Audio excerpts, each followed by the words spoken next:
Hi, this is Rick Levine, astrologer for Tarot.com, talking about the moon in Taurus. Because the moon is the fastest changing thing up there. We refer to it as a planet, but it's the moon.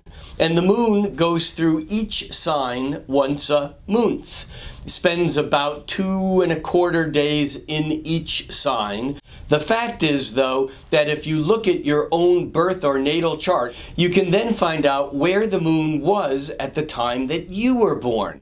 Taurus is the first fixed sign of the zodiac. It's Taurus the bull. The bull is determined, it gets to where it's going. There are cultures where the cow is holy or sacred because the cow gives of itself its milk, but without deplenishing its own energy. It's about determination. It's about solidity. It's about the senses. And the moon really likes being in Taurus. So if you were born with the moon in Taurus, it's a blessing because the moon in Taurus is concerned with getting its needs met because the Taurus is basically sensually oriented.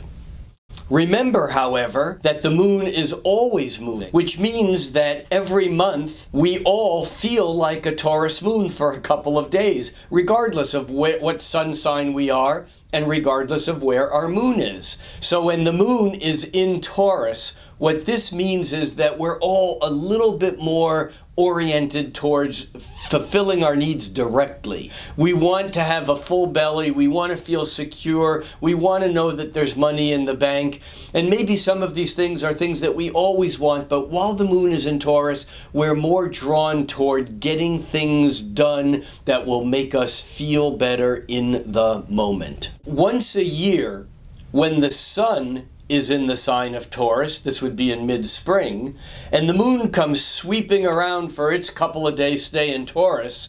When the sun and the moon are in the same sign, this is a new moon. So the new moon is a beginning. It's always a new beginning. But in Taurus, that new beginning is about doing things that are real. It's about making something happen that has substance to it. And at the new moon in Taurus, this is a great time to actually, in your garden, plant seeds. Do something that in some way captures the energy of something that has substance. When the moon in Taurus is opposite the sun, that would be the sun in Scorpio, this would be in mid-autumn. That is a full moon in Taurus. And the full moon in Taurus is when we have the fruition of what it was that we planted 6 months ago. The sun in Scorpio is complicated, and the moon in Taurus is simplistic. That full moon in Taurus is a reminder that by paying attention to simply what we can touch, taste, smell, feel, that this is a way to bring things back to earth and make life simple again. For Tarot.com, I'm Rick Levine.